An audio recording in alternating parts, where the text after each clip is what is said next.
Hello, everyone. We are now online, and I just want to make sure that everybody can hear me.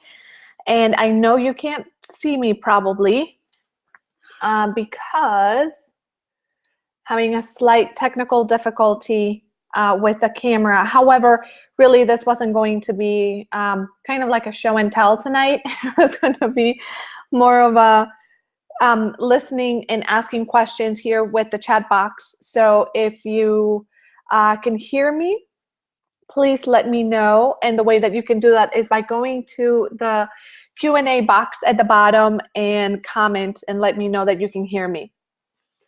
So let's go ahead and refresh.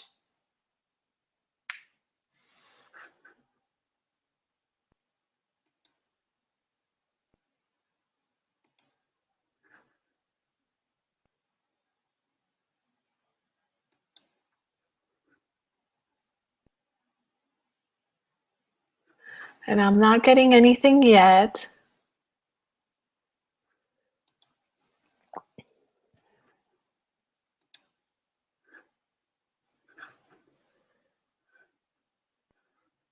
Oh, that's because I think that I am actually in the wrong place.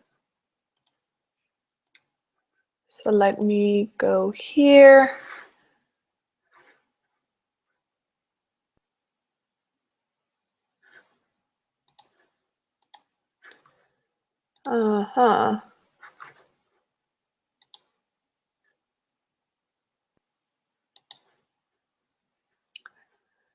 Actually, because I'm not being able to see this right now, if you can, just go right outside of, you can click out of this, and if you can just go real quick over to your email and let me know, just shoot me a quick email and let me know that you can actually hear me right now.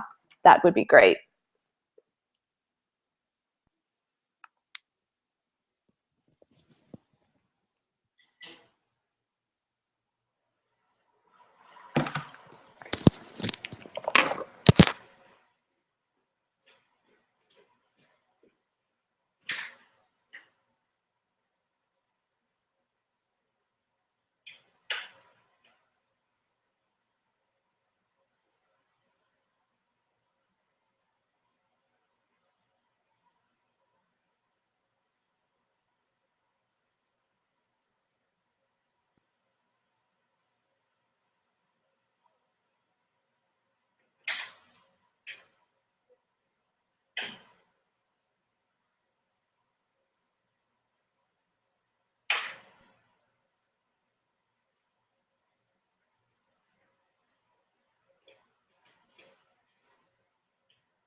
Okay, here we are. Here we are once more. So it seems that for whatever reason, this is not quite working as I was thinking that it was going to. So here's what we'll do, and I know that this isn't necessarily ideal right now, but I do want to be able to continue the call. So I'm not getting anything on the chat box, and I'm not seeing what you guys are seeing. So there's something else going on behind the scenes here that isn't necessarily working. So this is what we'll do. If you can click out of this and then go ahead and just go over to your email for your questions. If you have any, if you haven't sent them to you, I have a bunch of questions, really good questions that I will go ahead and answer tonight. And then what I can do too is just follow up with you guys via email. And you can get in touch with me too, either via email, or if we've been communicating on Facebook, we can do that as well. But basically, I'll just go ahead and jump right into this. And if you have any questions at all throughout the process, then let's just go ahead and shoot me an email, and then I'll be checking also throughout the call and answer your questions that way. I know it's a little, not ideal, but we'll work with it this time, and then have it figured out by next week. So I apologize about that, and thank you for being so flexible. Uh, so yeah, go ahead and send me any questions then to the email. So really what I want to do right now is to be able to, get a feel for how you guys are doing, how you guys have been doing in the last week. I know that it's a lot. It's a lot of, work. It's a lot of, I'm getting another message here. It's a lot of work. It's a lot of information as well. And it might seem a little bit overwhelming. So don't get discouraged here. I'm getting some messages from people. Hang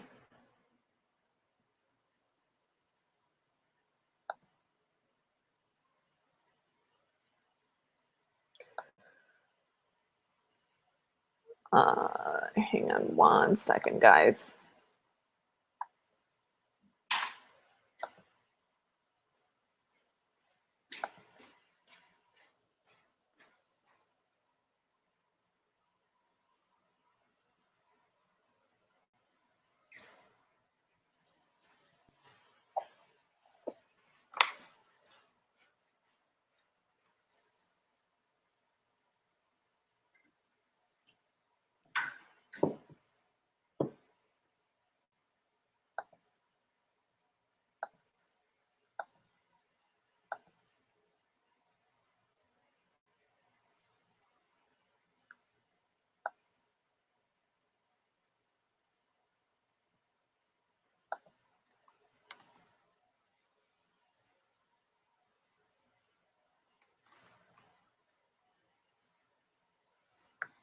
All right.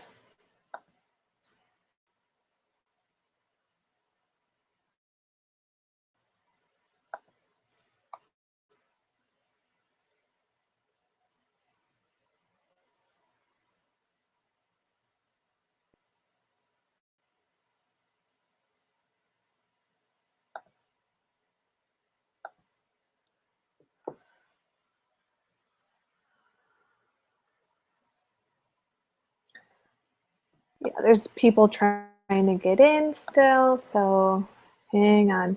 Okay.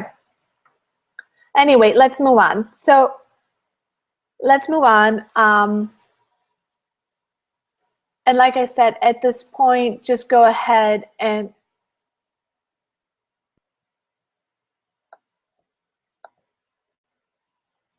wait, hang on, because I can actually hear myself.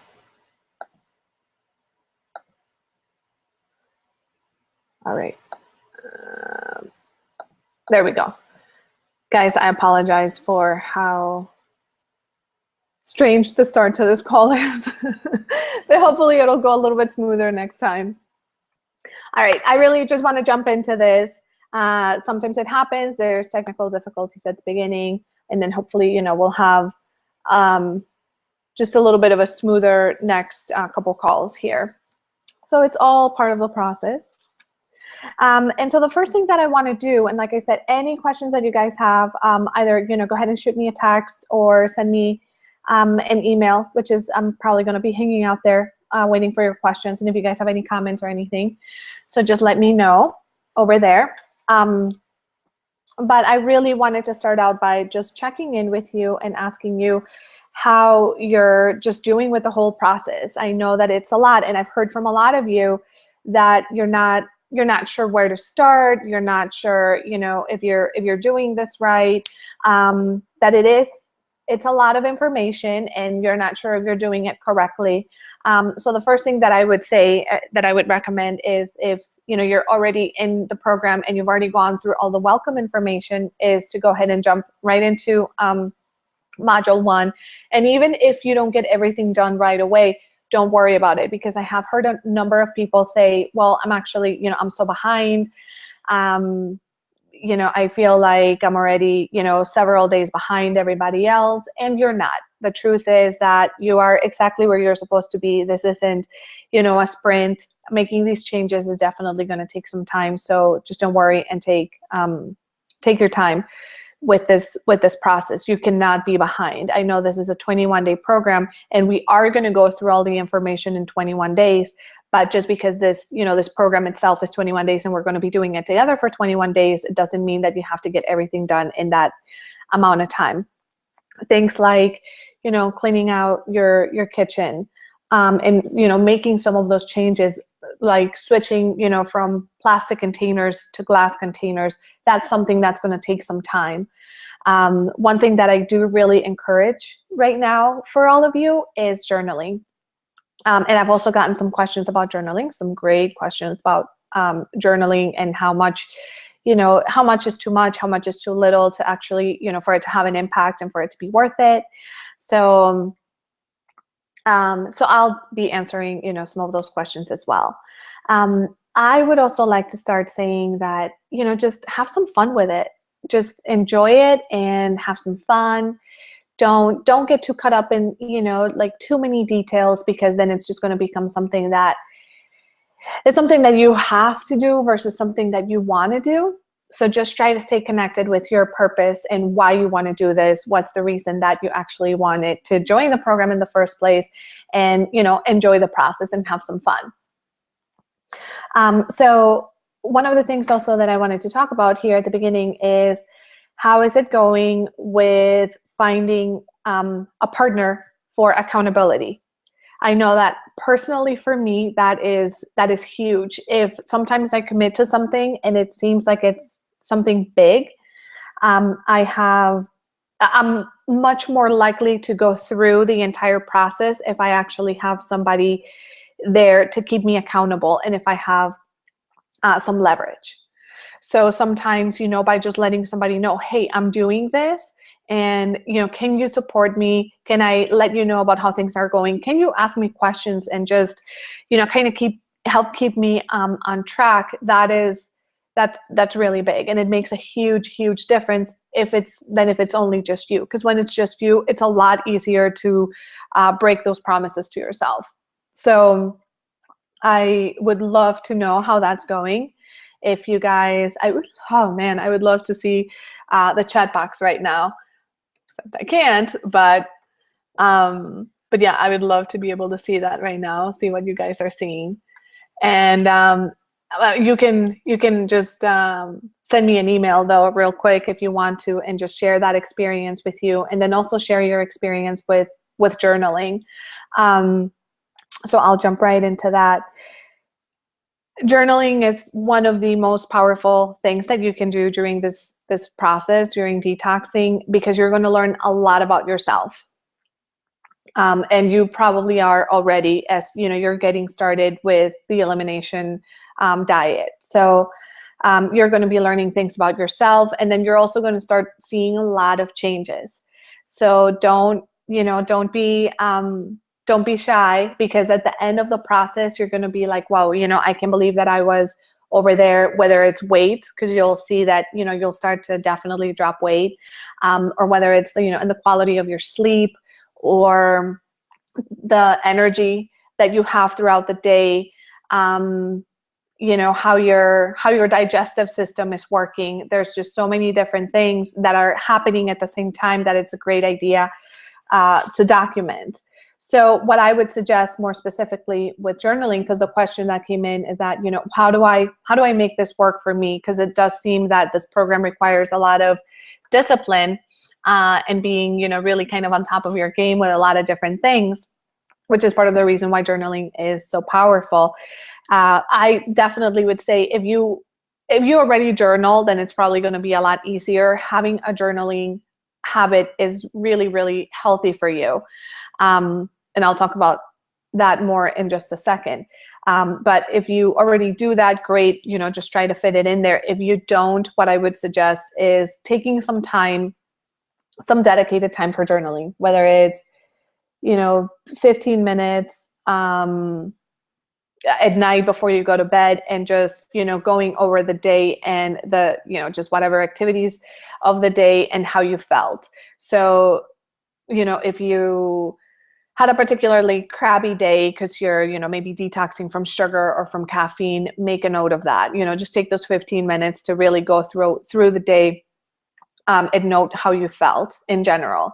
But I would also suggest, besides having, some dedicated time at the end of the day, then to just also have your journal with you. And if you notice something like, hey, at night, after lunch, I got a pretty bad headache.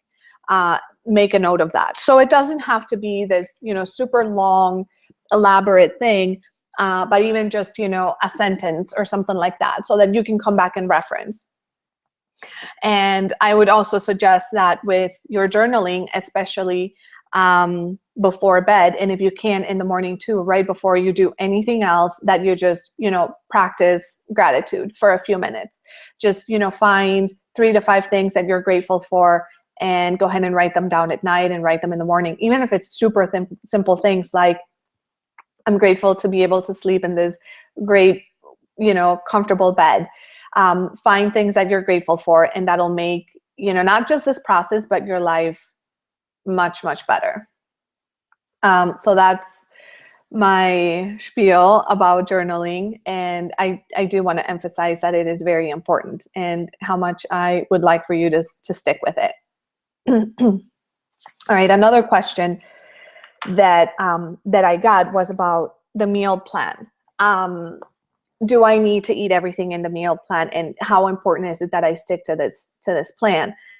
I wanted to do this program with a meal plan and with a shopping list, which I wasn't even going to be a part of the program in the beginning, and I'm actually going to give it as bonuses. I'm going to give the grocery shopping list as bonuses.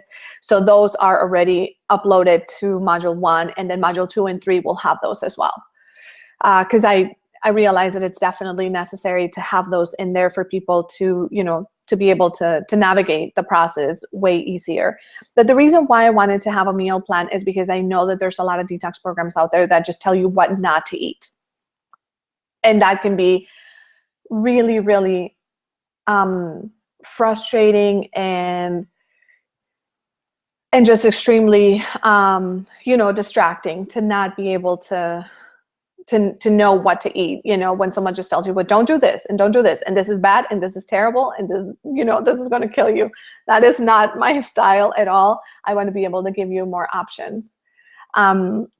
And that's why I wanted to give you a meal plan and a recipe book, because these are things that you're going to be able to use not only during the detox now, but also, just later. Or hopefully, that's the idea. But you definitely don't need to stick to this super strictly. I do want to emphasize that a big part of this program for me is about flexibility, and I want it to be flexible for you guys as well. So these are guidelines. If you see something that you don't necessarily like because you don't like to eat it, and by the way, there's things in that meal plan that I wouldn't necessarily eat myself because I either have a food sensitivity, or it's just things that I wouldn't normally eat anyway. So I wanted to make it very flexible for you. So for instance, if something calls for flax seeds, I know that I can have flax, so I will have chia. And I greatly dislike raw onions.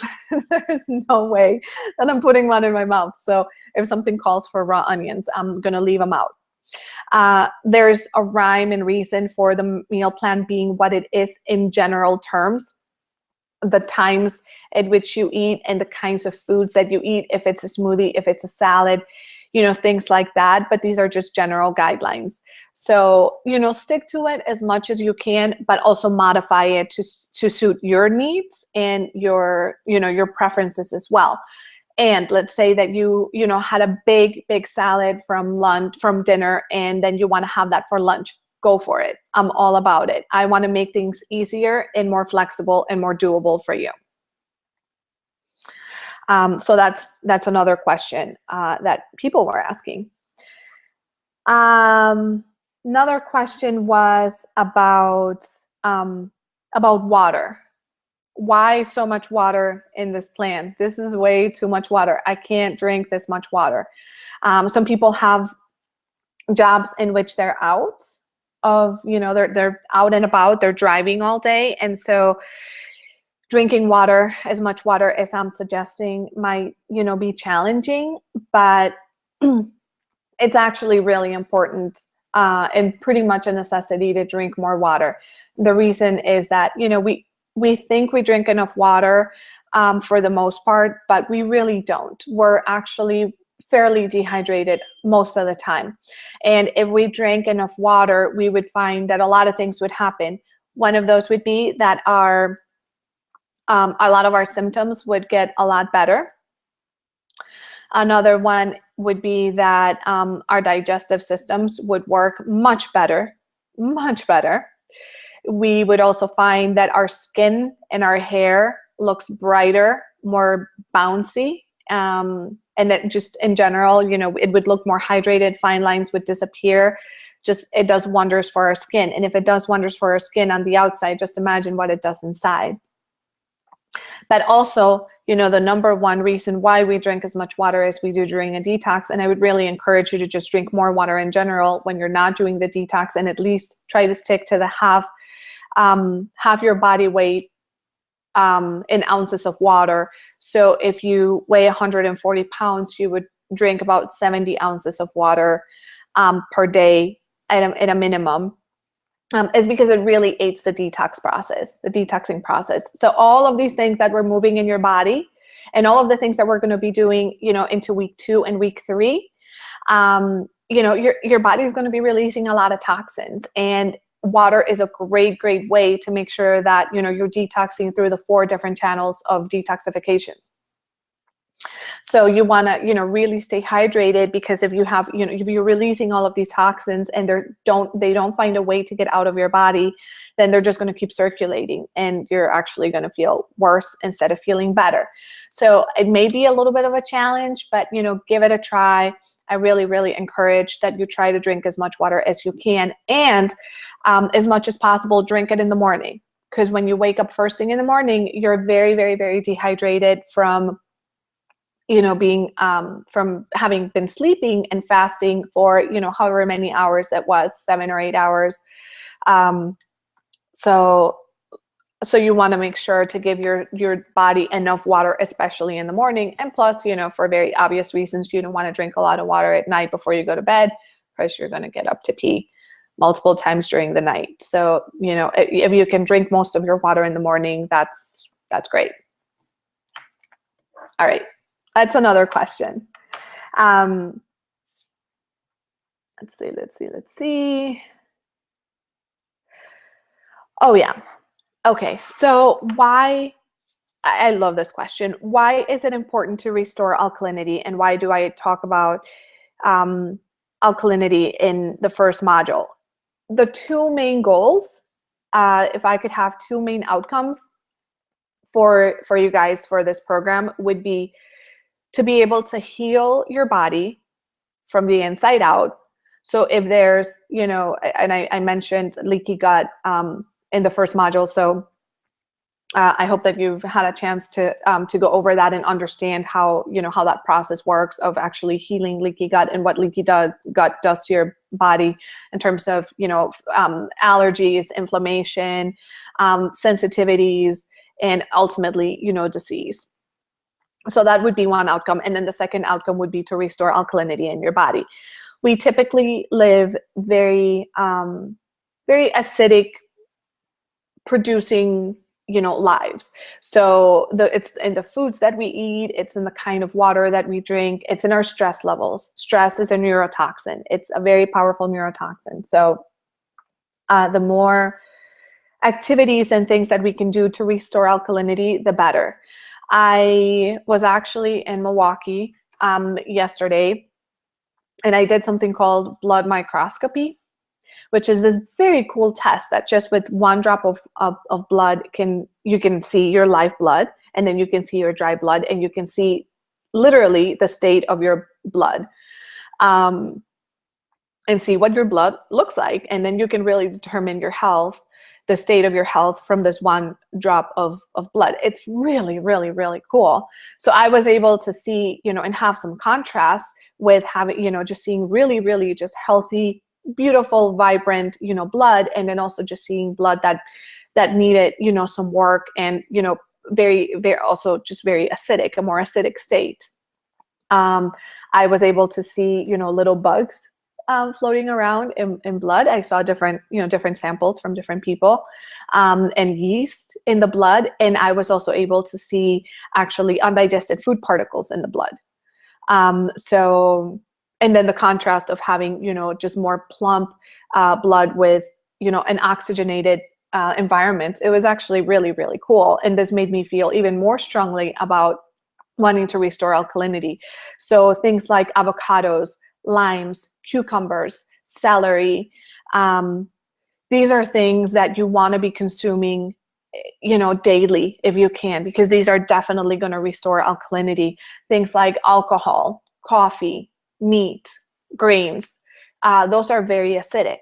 And if you're wondering, if you kind of have more of the standard American diet, you're definitely in an acidic state, and you want to go more towards an alkaline state, because disease cannot live in alkalinity. So that is a huge, huge reason to want to be more alkaline. I also wanted to talk about a little bit about essential oils. That was one of the bonuses of the program, as you know. And if you've reviewed the chart, I've gotten some questions. Well, how do I use this? Do I ingest these oils? Do I, just apply them topically? And the list will really give you everything that you need to know about how to use the oils. I would personally not recommend that, starting out, that you ingest any oils at all, because, they're very new to the body. We're doing new things here to your system as well. So with introducing new foods and doing things in a different way. So I would not necessarily recommend ingesting these oils right off the bat. However, some of the 21 oils that I recommend are ingestible. So you can go ahead and do that. I mean, things like peppermint and orange and things like that, obviously, you can ingest. I would definitely follow the guidelines from the list.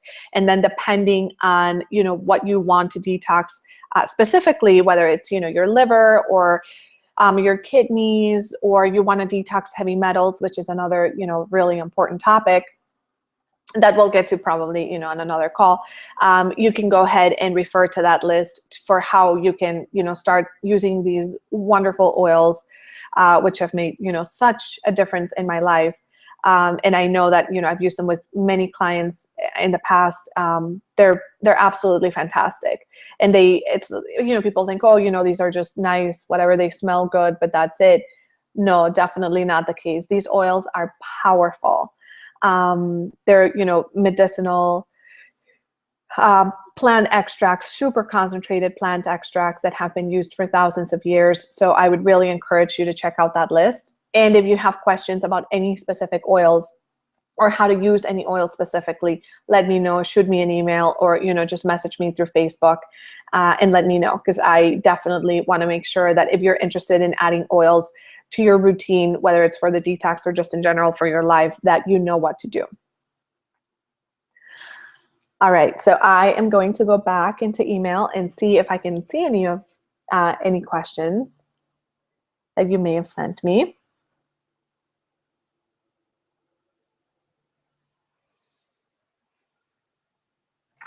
Mm-hmm.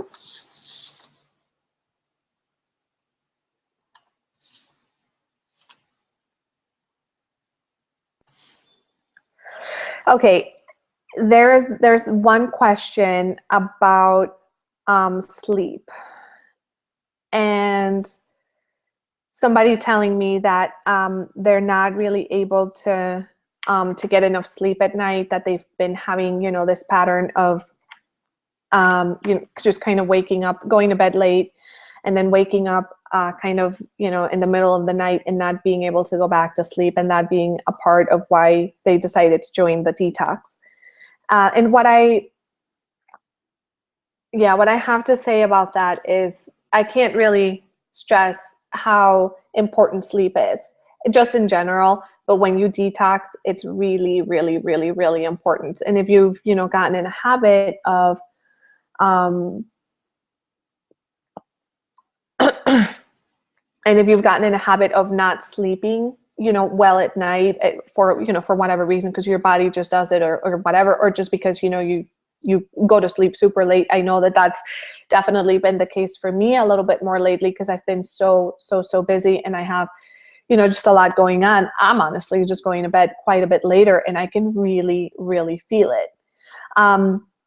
So what happens when you sleep is that one of the main things that happens when you sleep is that you detox your body.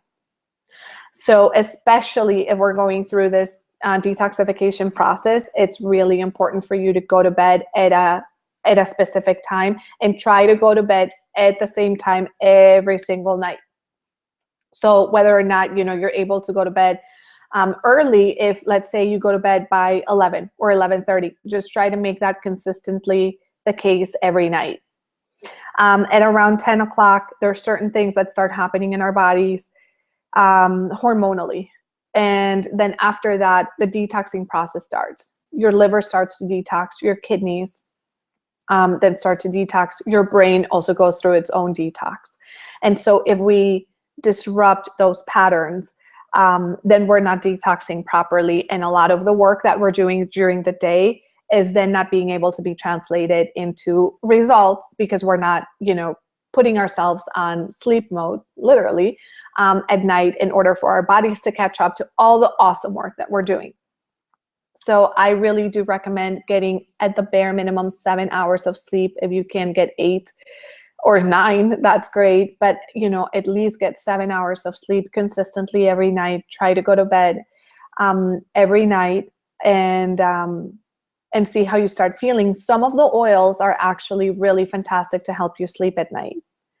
So I encourage you to take a look at the list and see if, you do have trouble with sleep, that you try, a few of those. You can also try a little honey before you go to sleep. Honey with cinnamon. You can just take like a tablespoon of honey and cinnamon and eat that before you go to bed. It really helps your glycogen levels. So it helps you, to sleep better at night, to stay asleep. And then it gives your adrenal glands, and these are the ones that control stress in your body. And they have a whole bunch of other functions, but,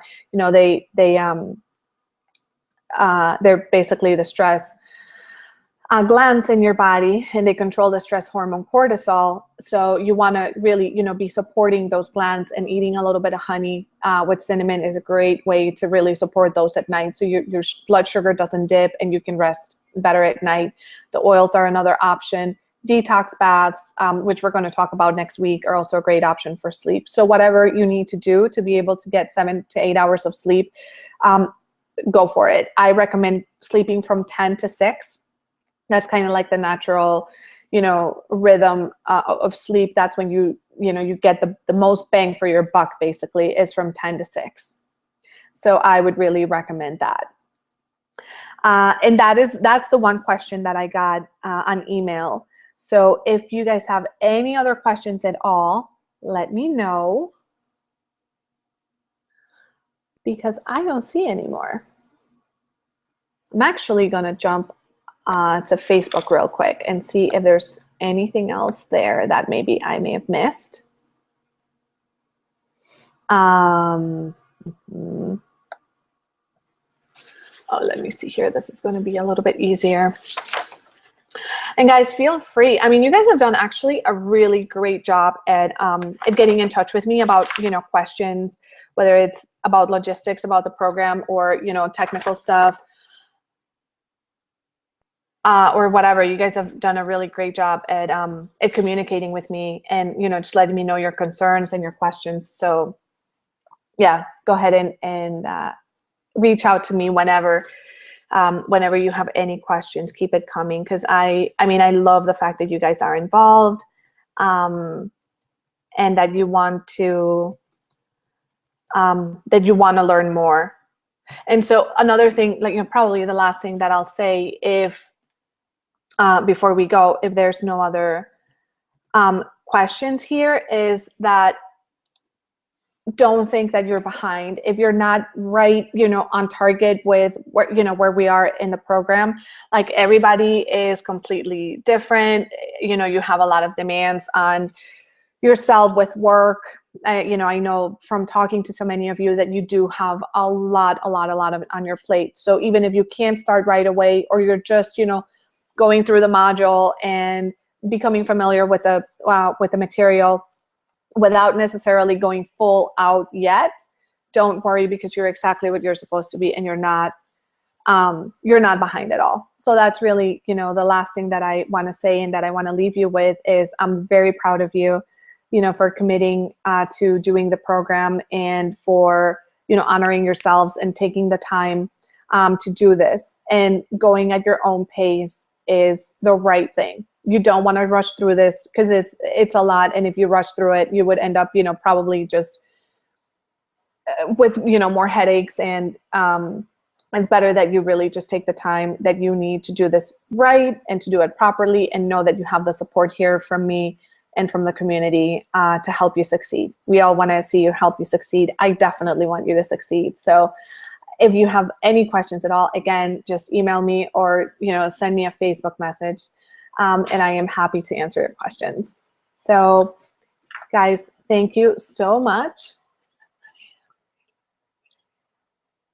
Yeah, thank you so much, guys. Oh, there's actually one more thing that I do want to say before we go. And that is that I would love for you to go and watch this documentary. And you've probably seen it before. I think most people have. But if you haven't, in preparation to for module 2, which is going to be the core of our detox, is to watch Fat, Sick, and Nearly Dead. And I know the name is absolutely horrible. I don't know who came up with that name. But if you can, go ahead and watch that documentary, because it's hopefully going to inspire you, for what we're going to be doing in week 2. And just in general, it's such a great movie. The guy who did this movie, Joe Cross, is a great inspiration. He definitely changed his entire life around and his health. So I really encourage you to go ahead and check him out. Check out the movie. And if that's something that you can do this weekend, and get ready for some more fun. So thank you so much, guys. Have a great night, and I look forward to hearing from you. I look forward to your questions, and have a fantastic night. Thank you so much. Bye-bye.